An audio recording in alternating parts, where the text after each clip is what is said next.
course, I did sidewalk chalk like a kid, like everybody, and I just kept running with it. After working years as a muralist, Chelsea Ritter Sorensen returned to the pavement of her childhood. But she's not drawing a hopscotch. On this day, she and others are transforming a parking lot into a canvas.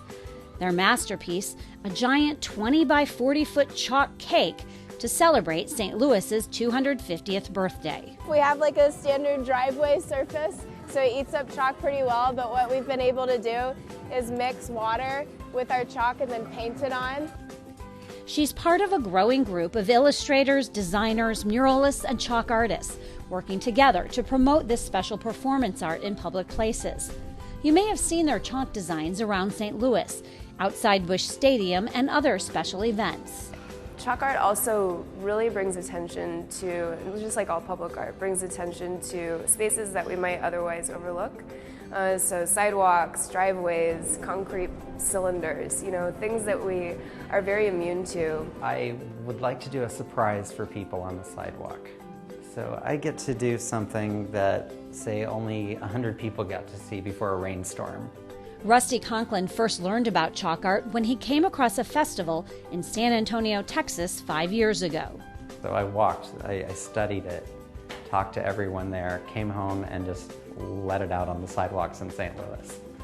Some of his work is also indoors. This mural is inside Laurel Apartments near the Dome. We wanted something that kind of reflected the city, and we just took different elements, a simple outline of the city here, different parts coming in, not exactly making total sense.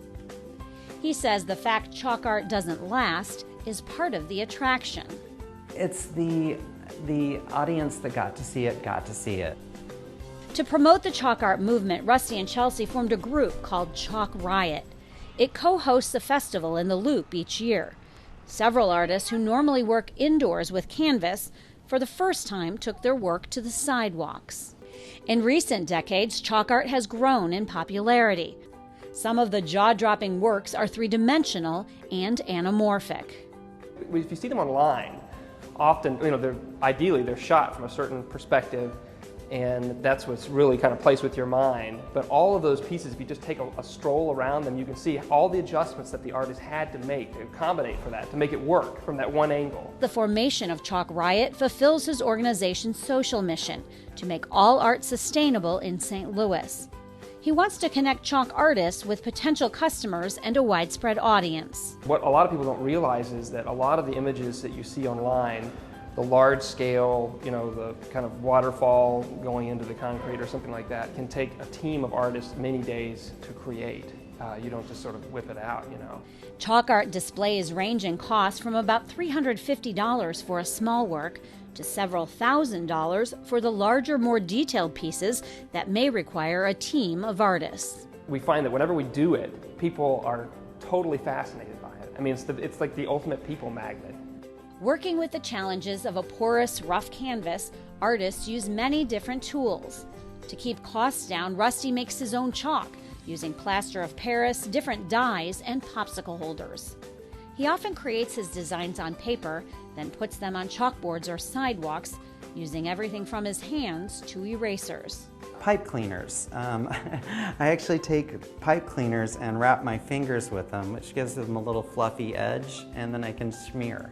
So whether it's free chalking or helping to complete what would set a record as the largest collaborative chalk mural in the Midwest, artists like Rusty and Chelsea hope this art form continues to grow in St. Louis.